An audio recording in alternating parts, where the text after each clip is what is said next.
na dapat ay naglaho na ang kanyang skill kasama ng mga sinaunang tao at mas malakas ito.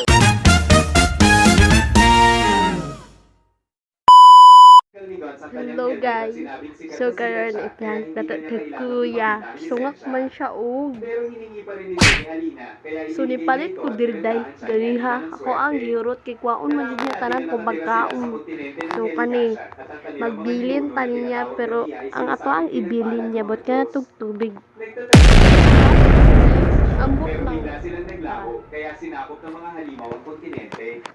Ngunit dalawang skill at nagtatrabaho si Alina sa pinakamalaki sa kontinente, ang air counter.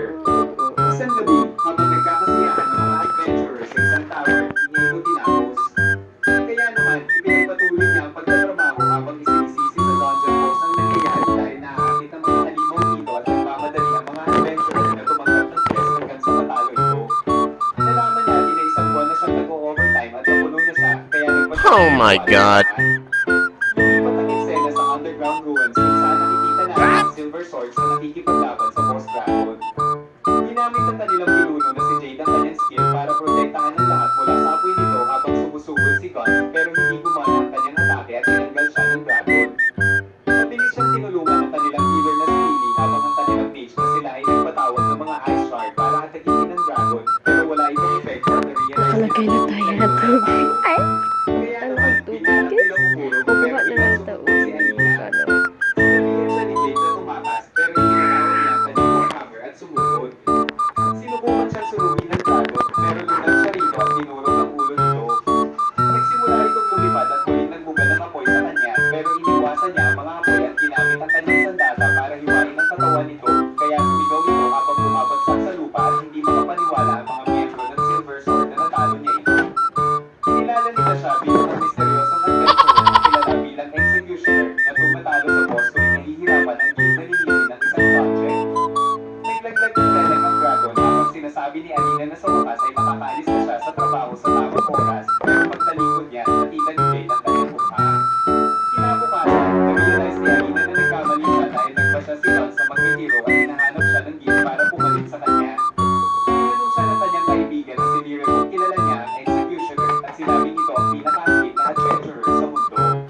Inakala ni Lyra na magiging invincible ang Silver Sword kapag sumali siya sa kanila pero ayaw ni Alina na malaman ng iba na nagsisilong pagkakatinaglan dahil sinasama siya rin ang pagkasama ng ito.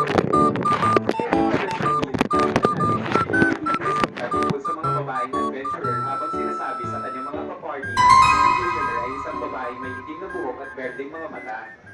Inisip nila na dapat na niyang itigil ang pag-iisip sa kanya dahil kailangan pa nilang maghanap ng bagong attacker pero determinadong mahanap siya ni Jade.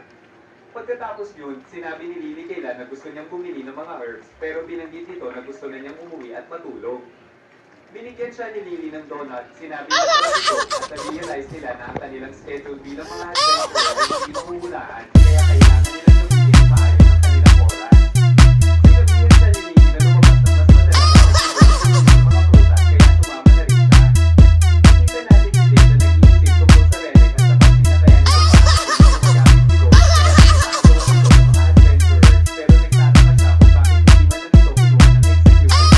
Isip niya ang skill na ginamit ito para ipatawag ang kanyang sandata. Sa tingin niya ay hindi ito katulad ng sa kaya naman, nagpanik siya at nagkunwaring tanga pero sinabi ni Jade na nakakakita siya sa dilim kaya nakita niya ang mukha ng executioner.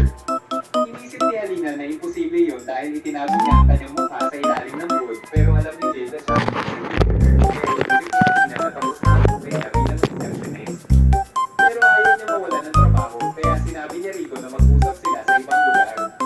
Ibinigay ni Jade ang relic na nalaglag ng boss at ipinaalala ni Alina na sobrang tibay nito pero bigla niya itong dinurog gamit ang kanyang mga kamay kaya nagulat si Jade sa kanyang lakas at sinabi ni Alina na kung gusto niyang i-enjoy ang kanyang buhay bilang receptionist sabay banta na papatayin siya kung gusto niyang nakala ito. Nagsimula siyang